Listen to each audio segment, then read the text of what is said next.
Señores, nos encontramos en la entrevista central de lo que pasó. Esto va a ser un plato fuerte número uno por el entrevistado y número dos por el tema.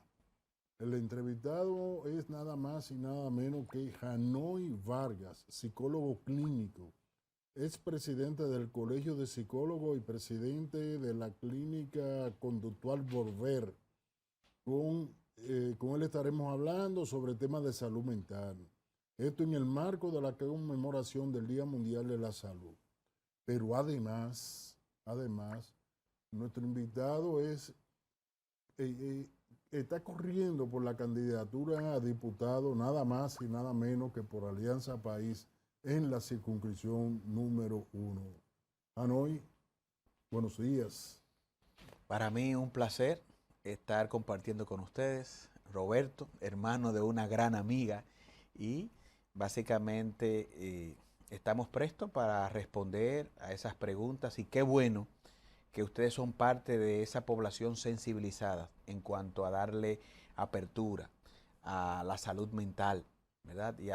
Y lo que esto representa en el contexto en el que estamos viviendo, post pandemia, aclarando, ¿verdad? Así que muchas gracias. ¿Por qué, Hanoi? ¿Por qué se celebra el día 10 de octubre, Día Mundial de la Salud Mental? Bueno, este ha sido una iniciativa de la Federación Mundial de la Salud porque nos faltaba el componente de un día que tuviera como objetivo sensibilizar al mundo. Incluso España ahora lo enfatiza dentro de lo que ha sido su campaña con este día, salud mental, salud mundial. ¿Por qué?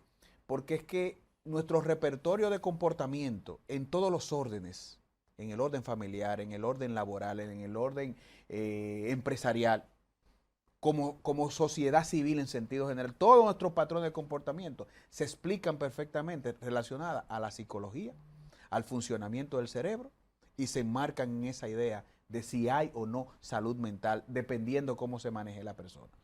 Y si yo te digo que ustedes son ahora mismo, la alternativa, la llave del acceso de República Dominicana y del mundo a una mejor salud. Mira por qué. Para esto yo tengo que utilizar una definición que a mí en lo particular no me gusta. La famosa definición de la OMS, ¿verdad?, de que la salud es el perfecto estado de salud biopsicosocial. Biológico, psicológico y social. En lo biológico, Montero está muy consciente de lo que voy a decir. Nosotros vamos camino a una catástrofe biológica con este asunto de las enfermedades crónicas, diabetes, ¿qué te digo?, hipertensión arterial, las enfermedades cardiovasculares. Las neurodegenerativas. Sí, las neurodegenerativas. Bueno, es camino a una catástrofe que vamos indetenible hasta ahora. En lo social, la dinámica social ha cambiado totalmente. Este cambio demográfico que se ha tenido, este paso de la vida hacia la ciudad, con una ciudad con patrones de organización totalmente diferentes, con servicios sociales totalmente diferentes, y la parte psicológica. La parte psicológica, aunque se viene a destacar después de COVID, pero podemos buscar las noticias antes de COVID, y nosotros veníamos con una epidemia silente de problemas psicológicos. Y ahora mira cómo explota la situación después de COVID. Por eso yo digo, bueno, ¿qué son los psicólogos? La llave del asunto. ¿Qué tú opinas de esto? Sí. Bueno, nosotros que somos neurálgicos para el bien funcionamiento de la sociedad, lamentablemente dentro de ese nivel de primordialidad y en nuestro país todavía no estamos visibilizados en ese nivel de importancia. En otros países sí está visibilizado el rol del psicólogo, del psiquiatra, del proveedor de salud mental en sentido general, por la importancia que esto implica en el buen funcionamiento de una ciudadanía. La psicología, señores, está ligada, y la salud mental, a la economía, está ligada a la buena convivencia ciudadana, a la buena interrelación personal en el orden familiar. Está vinculado básicamente con todo. Y yo te voy a presentar uno de los elementos que más le importa a los gobiernos, la economía. Por ejemplo, las afecciones mentales en la actualidad son la principal causa de discapacidad. Solamente la depresión está en primer lugar entre la causa de discapacidad principal. Imagínate cuando tú le metes los problemas vinculados con la ansiedad, que dicho sea de paso, patológicamente hablando, hay más casos vinculados con la ansiedad que la depresión misma.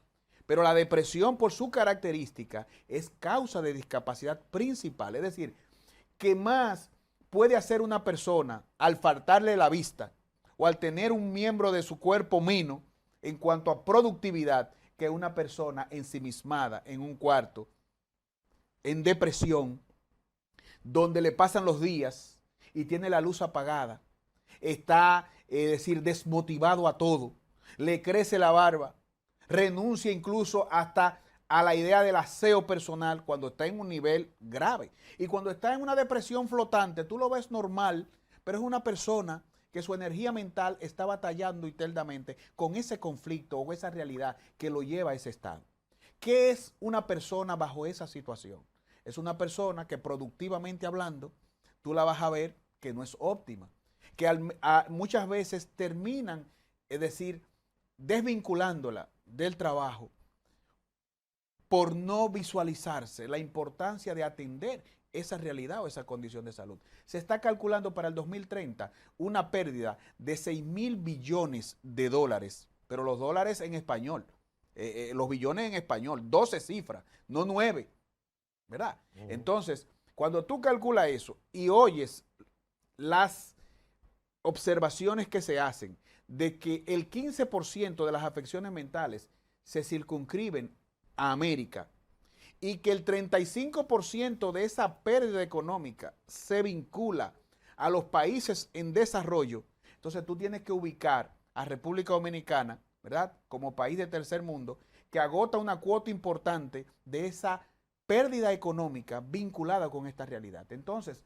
cuando tú contrastas políticas públicas vinculadas a presupuesto y leyes que vinculen a la seguridad social a dar las correctas coberturas y planes de prevención desde el sistema educativo, entonces tú te estás economizando con una idea preventiva, con una idea de política de Estado basado en eso.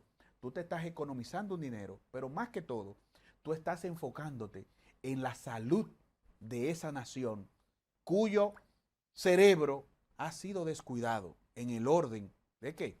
De las coberturas como lo tienen otros órganos. Entonces nosotros estamos propugnando eso, queremos visibilizar cada día eso y felicitamos que en el día de ayer, con motivo del Día Mundial de la Salud Mental, vemos al ministro de Salud Pública, vemos al ministro del Sistema Nacional de Salud y vemos también a la primera dama, ¿verdad? Raquel, que están anunciando que se van a ampliar las coberturas para la atención en el orden de la salud mental. Nosotros felicitamos esto y más vamos a felicitar cuando veamos la materialización de esto, ¿verdad? Que debe de trascender simplemente el periodo de campaña y llevarse al plano de la ejecución, donde sabemos que en este gobierno se han hecho mejoras, pero realmente, y ellos lo saben, no corresponde con la agudeza, con el nivel de la problemática. Y no queremos vincular exclusivamente al Ejecutivo en relación a esto, porque es un asunto del Congreso y es un asunto del empresariado que a través de las propuestas vinculadas a la seguridad social, las coberturas, debe de estar responsabilizado y hacer de todos nosotros una responsabilidad social compartida para que cada cual aporte su grano de arena en este problema que tenemos. Pero República Dominicana tiene una ley de salud mental. La 1206. Con esa ley no ha sido posible, aún así, bueno, si es 1206, es del 2006, estamos en el 2023, o sea, Sí. estamos en una ley que tiene ya más de 15 años. Y que tiene 10 en revisiones y modificaciones con un equipo desde el Congreso que le ha estado dando seguimiento y que nos preocupa que hay temas de ahí que ya no pueden postergarse más. Por eso apoyamos en su momento a Aníbal Díaz, que sacó de esa ley la parte que tiene que ver de la obligatoriedad de las ARS a dar las coberturas. Porque ahí en esa ley han envuelto muchos componentes, porque está envuelta en la parte de la seguridad social plena. Pero nosotros hemos extraído la parte que tiene que ver con salud mental y las correctas coberturas que deben de haber, la obligatoriedad del sector privado a esto. Y, por ejemplo, tenemos a Franklin Peña, que ha sacado de la modificación a la ley, a la 1206, la responsabilidad del Estado en cuanto a aumento de presupuesto. La combinación de esas dos cosas son fundamentales. Ahora, ¿qué pasa con la 1206? Te lo presenta todo muy hermoso desde el punto de vista de la Constitución y los derechos que tiene el ciudadano en relación a estos temas. Pero ¿qué pasa? Cuando te va a la idea en cuanto a aterrizar quién y cómo se va a llevar a cabo, entonces ahí hay un mareo que es lo que nosotros entendemos debe de resolverse, porque no te asigna responsabilidad plena en el orden de la seguridad social con las ARS, que dicho sea de paso, y conectándolo con la economía, es un tema importantísimo saber que los empresarios, que son los que más son afectados en el orden económico, pagan a través de la TSS, ¿verdad? Y 1% que se destina a las aseguradoras para las coberturas, entonces se ven en la realidad de que se le cubren una serie de temas de salud a sus empleados, pero no se le cubre el principal, el que tiene que ver con la salud mental. Entonces, ¿qué pasa cuando tú tienes un mal clima laboral en un ambiente en donde esa persona necesita una asistencia y no le es dada? ¿Qué pasa cuando tú tienes que desvincular, despedir con todas sus prestaciones a una persona que pudo haber dado más y que lo único que necesita es la cobertura del servicio? Entonces es una pérdida, no solamente de ese recurso humano, sino también económica. Entonces estamos diciendo que el empresariado está llamado a crear el contraste entre los empresarios de las ARS y ellos que están recibiendo el perjuicio de las no coberturas. Entonces la ley 1206 es un mareo entonces. No es que es un mareo, es una ley que está planteada, pero hay uno de sus artículos que deben de aterrizarse generando las obligatoriedades del lugar y las especificidades. Entonces, eso es importante porque en todo se queda con que hay una ley, te garantiza o te plantea el derecho a, pero entonces, ¿cómo es? ¿Y quiénes? Entonces, nosotros tenemos que aterrizar eso desde el Congreso. Ahora, una pregunta. Yo siempre tengo problemas con el sector salud, ¿eh? Porque yo veo que la apuesta es a cobertura de servicios. Y cuando una persona tiene que recurrir a los servicios de salud, el pleito lo perdió porque ya está enfermo. Así es. Ya está enfermo. Entonces, hay un aspecto importante y es antes de yo estar enfermo. Todo lo que tiene que ver con la promoción de la salud, que es yo estar sano. Y esto depende precisamente de la dinámica que se da en la sociedad. La dinámica social, que es donde se producen los asaltos, es donde se producen los conflictos familiares, se producen las adicciones, se producen las ansiedades. Todos son dinámicas que se dan en la sociedad que nos llevan a esto. Entonces, desde esa perspectiva, tú, tanto como psicólogo y como Director de estructuras de salud. Y como director de estructura de salud mental y como aspirante al Congreso, ¿qué piensas en ese sentido? Mira, la pregunta tuya es de vital importancia. Nosotros nos dedicamos desde hace años, junto a un grupo de profesionales, a proveer salud mental en el segundo nivel de atención, es decir, cuando la gente necesita el internamiento. Un equipo multidisciplinario, psiquiatras, psicólogos, médicos de otras áreas, enfermeros y personal variado. Pero nosotros tenemos la preocupación de que en este ámbito, desde el punto de vista comercial, a la gente lo que le conviene desde el punto de vista profesional quizá es la demanda del servicio, olvídate de lo otro. Sin embargo, nosotros hemos tenido siempre una mirada crítica a la realidad que tú señalas y hemos planteado la necesidad de un plan, una política de Estado que busque prevenir. ¿Por qué? Porque nosotros no tenemos, señores, la forma de responder a la demanda actual y todo lo que se reúne hacia futuro en cuanto a esta demanda, porque estamos hablando que la Organización Mundial de la Salud dice para 2030, 25% de la población tendrá una afección mental, el 25%. Y nosotros, con Cárdenas, ya antes de la pandemia, teníamos una idea de un 20%. Es decir, que después de la pandemia, ya nosotros estamos ahí antes del 2030. Entonces, ¿qué pasa? Es una responsabilidad como política de Estado y nosotros como sociedad civil, proveedores de salud mental, entregarnos a un proyecto que identifique cuáles son los elementos, los factores de riesgos principales que vulnerabilizan psicológicamente nuestra sociedad desde temprano. Yo estoy planteando un modelo desde el sistema educativo, que dicho sea de paso, ya el gobierno te está dando respuesta a través de la seguridad social, los bancos a través de préstamos. Es decir, el sistema social actual te está dando respuesta desvinculando a la familia de sus principales roles tradicionales. Porque ¿quién era que te hacía el remedio desde que tú te enfermabas de niño? Era la abuela. ¿Quién era que te proveía, por ejemplo, cuando te ibas a casar o que tú ibas a la universidad? Era la familia que hacía su colecta, que tenía su dinámica. Hoy el Estado lo resuelve, ¿verdad?, de diferentes vertientes.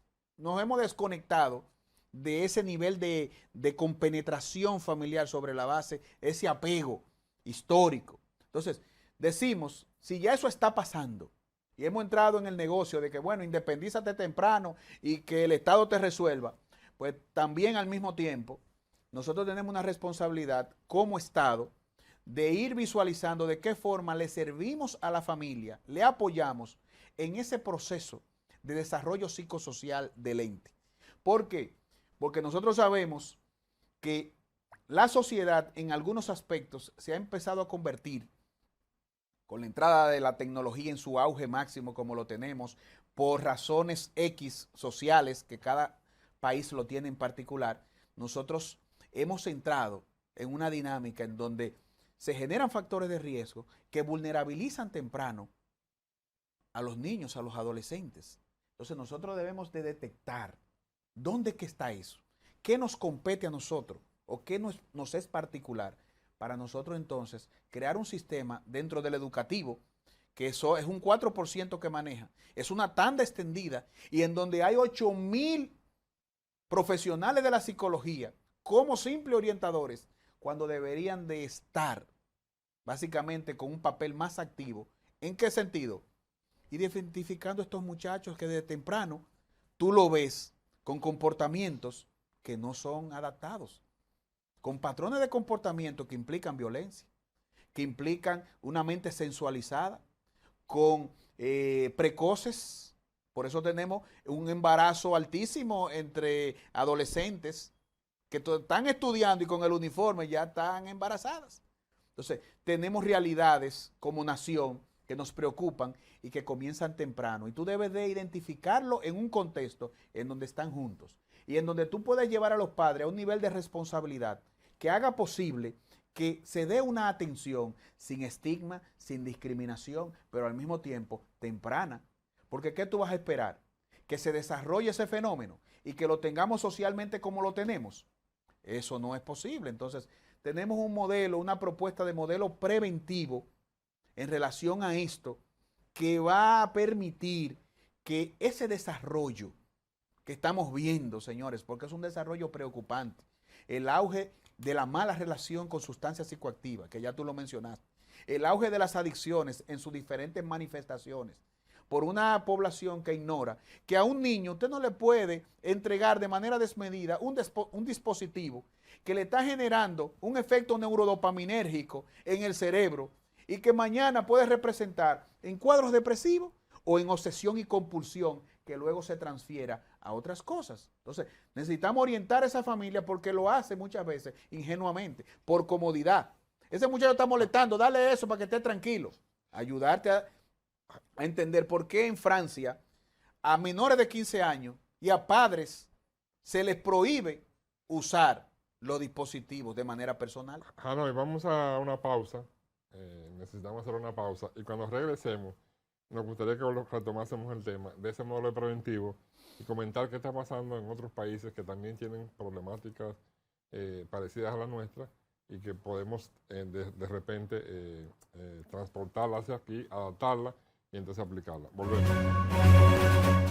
Sobre todo lo que implica el tema de la salud mental en términos de políticas públicas y la carga de enfermedad que está generando el tema de las dificultades mentales que tiene la sociedad, y estamos hablando de que un 20 o un 25% de la población puede estar llegando a tener situaciones de salud mental y que se han ido agravando a partir del tema de este fenómeno que ocurrió a nivel global hace un par de años. 3 años, ya tenemos 2 años, un año y medio, casi 2 años sin pandemia.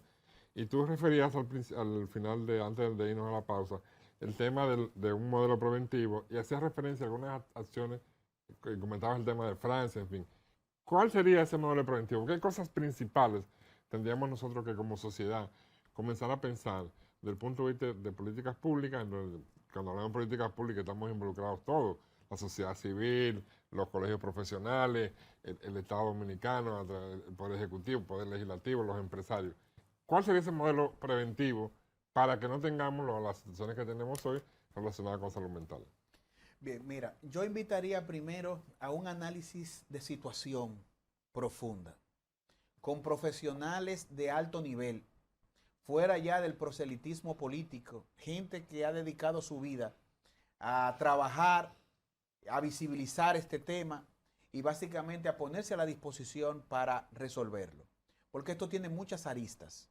Acabamos de mencionar uno que se vincula con la escuela, ¿verdad? Un nuevo modelo que entienda que la inteligencia artificial y la tecnología, que ha venido a imitar los procesos cognitivos del ser humano, en esa parte, con un nivel mayor que los mismos humanos, porque nosotros ya, eso está claro, desde que Deep Blue le ganó a Gary Kasparov en los años 90 y luego AlphaZero en 4 horas programó una computadora que le ganó a Deep Blue, nos dice a nosotros, en esos vehículos autónomos, en esos drones, en esa inteligencia artificial que está en la bolsa de valores, con personería jurídica y tomando decisiones ya de una manera básicamente autónoma, nos está diciendo a nosotros que lo que necesitamos aprender o lo que viene a futuro con la inteligencia artificial en el orden de desplazamiento en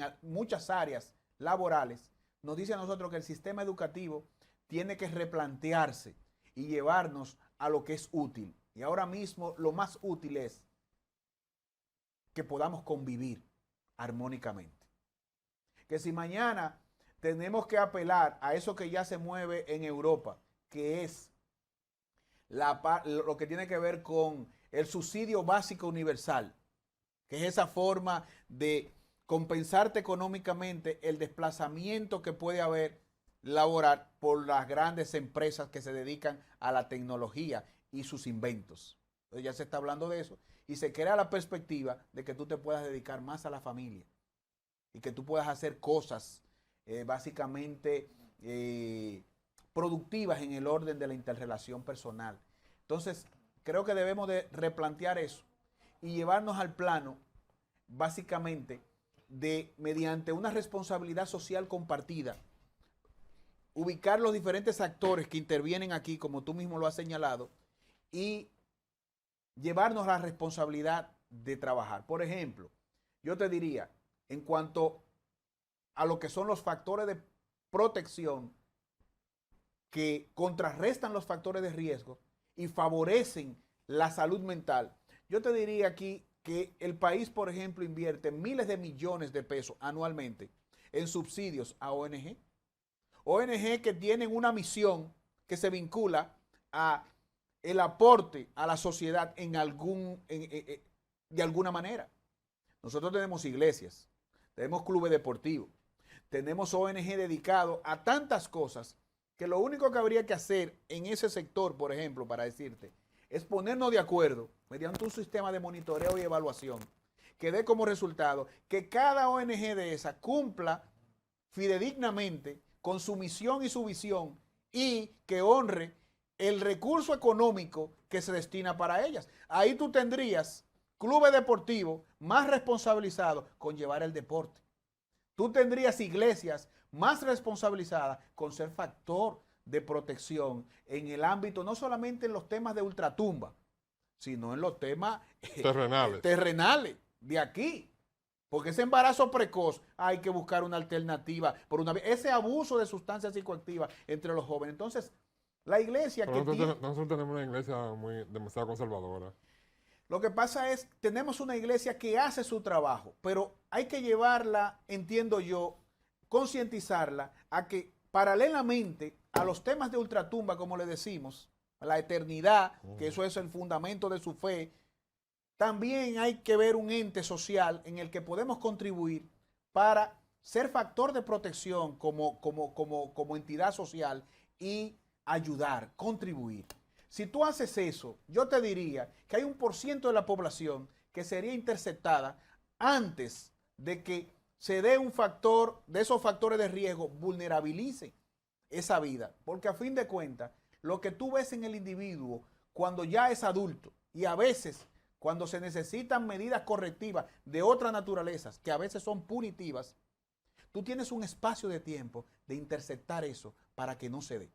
Ahí viene el sector empresarial también, en sus diferentes dimensiones, pero tiene que haber ¿cómo te puedo decir? Un plan holístico.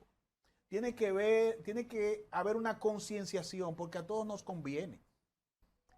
Esto es un tema que implica la seguridad, que implica la economía, que implica la estabilidad de los hogares, que implica el bienestar como familia. ¿Por qué? Porque, señores, usted no puede estar tranquilo si su hijo desarrolla por alguna razón un tema X vinculado a la salud, en este caso a la salud mental, y que usted puede tener todas las otras áreas de su vida resueltas.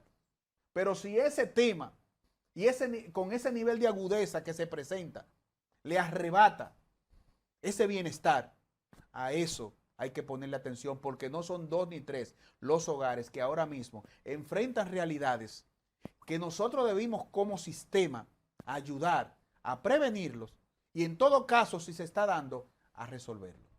¿Cuál sería la función del psicólogo? Yo te voy a mencionar algunos niveles. ¿De acuerdo? ¿Cuál sería la función del psicólogo en esta primera fase en la cual tú estás planteando, o en este primer nivel, que es prácticamente en el nivel de promoción de la salud? La función del psicólogo en ese aspecto de la promoción de la salud mental. Bien. Ahí estamos trabajando en el mismo tejido social. Sí. La función del psicólogo y la psicóloga, es más, vamos a decir, la función de la psicóloga y el psicólogo, porque el 90-95% de...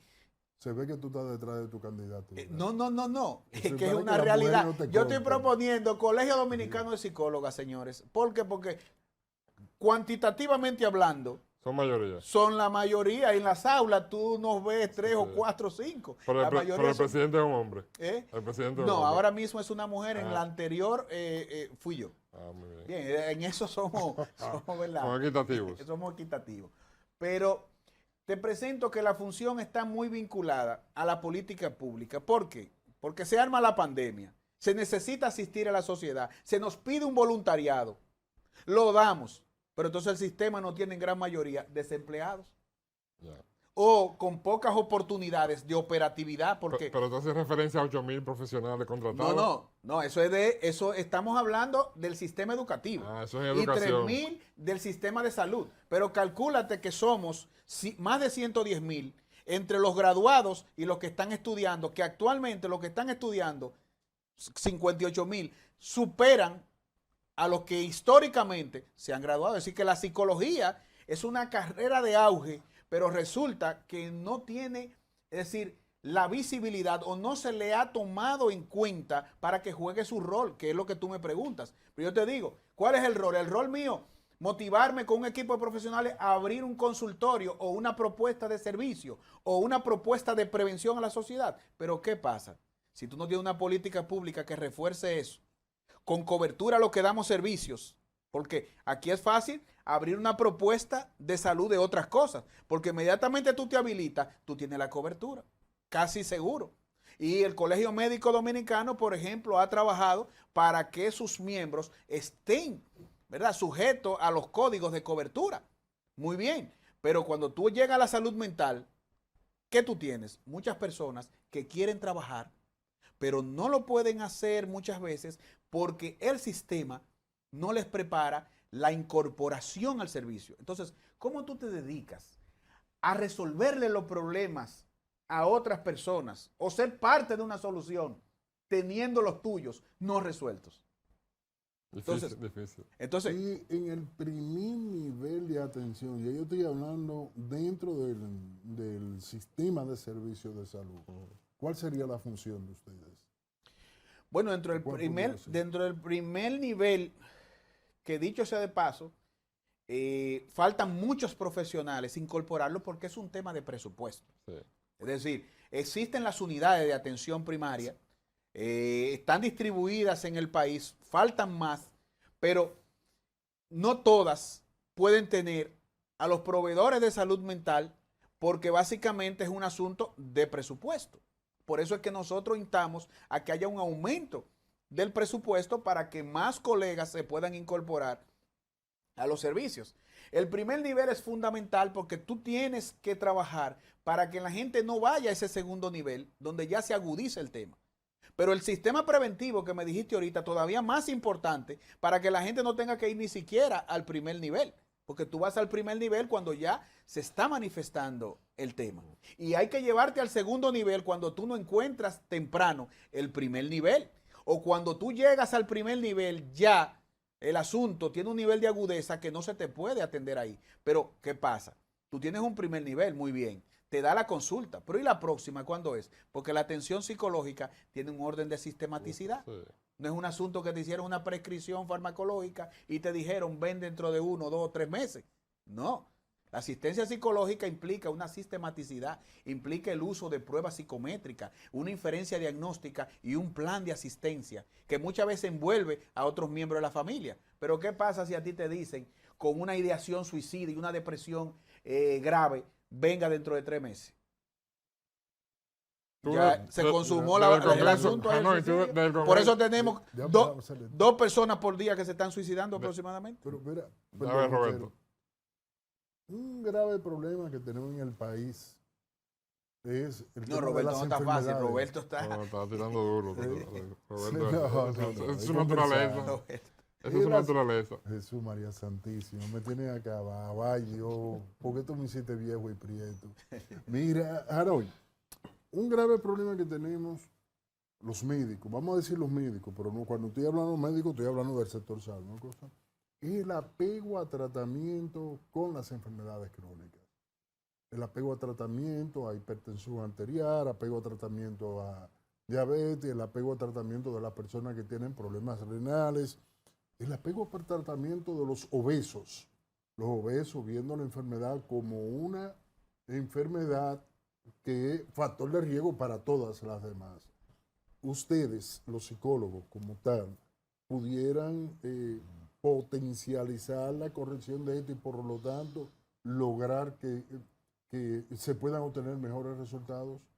Usted dice a la adherencia a los tratamientos. A los tratamientos. Claro. Desde el punto de vista de la psicología cognitivo-conductual, tú trabajas en las personas sus constructos de pensamientos. Por lo tanto, eso incide en formas de sentir diferente y de actuar diferente. Por eso es que nosotros decimos que la psicología, señores, se apega a todo.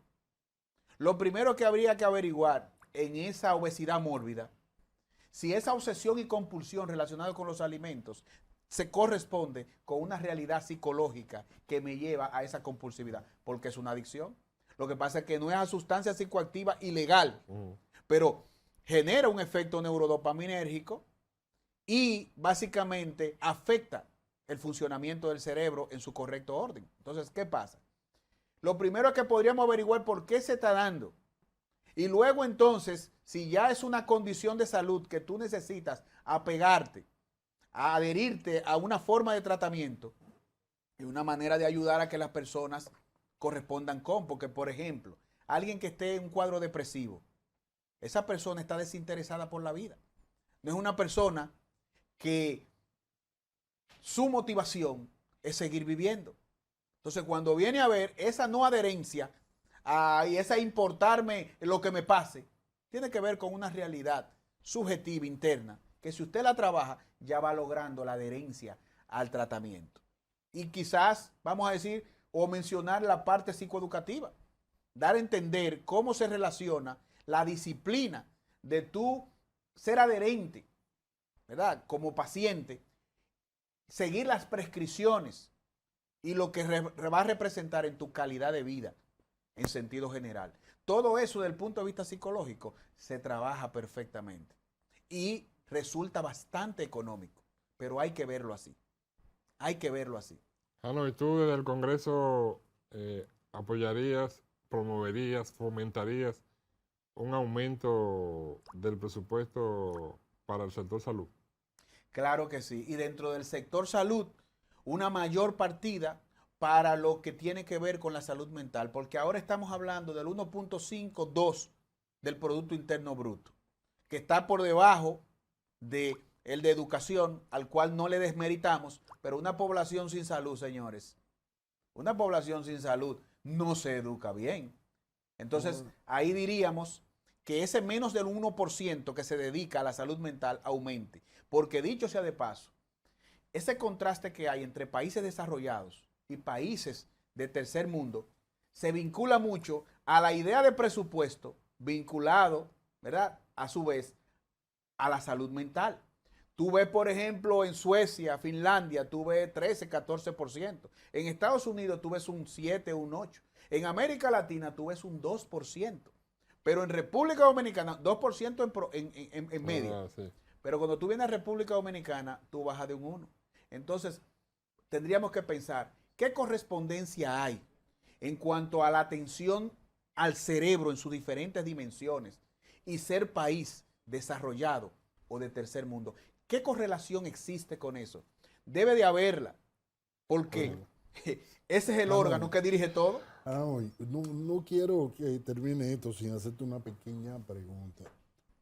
En 30 segundos. En 30 segundos, tiene para responderla. 30 segundos. Voy a honrarlo eso. ¿Cómo tú me garantizas a mí que en salud, aumentando el presupuesto, debe ser un 6%, pero vamos a llevarlo a un 4, vamos a llevarlo a un 5, no vamos a tener los mismos nefastos resultados que en educación? Eso yo no te lo podría garantizar. Entonces, ¿para qué si aumentarlo? no soy parte de las personas que vigilarían eso y que estarían básicamente haciendo un correcto uso de eso, porque aquí estamos claros, aquí se ha invertido un 4% para la educación, pero ¿qué hemos visto? No hemos visto necesariamente en lo proporcional a la inversión. Mira, eso es lo que el quiere aumento. decir es Es un tema para otro programa. Otra vez. Es un tema para otro programa. Es tema para otro programa, pero lo que le digo es, hay que saber qué es lo que se va a hacer. Vamos a invitarte para hablar de política. Dinero por el dinero. Vamos a invitarte para hablar de política. Bueno. Señores, hemos concluido nuestra entrevista central con nuestro invitado de honor, el Janoy Vargas. Es psicólogo, pertenece al Colegio Dominicano de Psicología. Soy miembro del Colegio Dominicano de Psicología. Y también tiene una aspiración política a ser diputado por la Circunscripción 1. Así que te deseamos suerte, muchos éxitos en esa iniciativa y continuamos.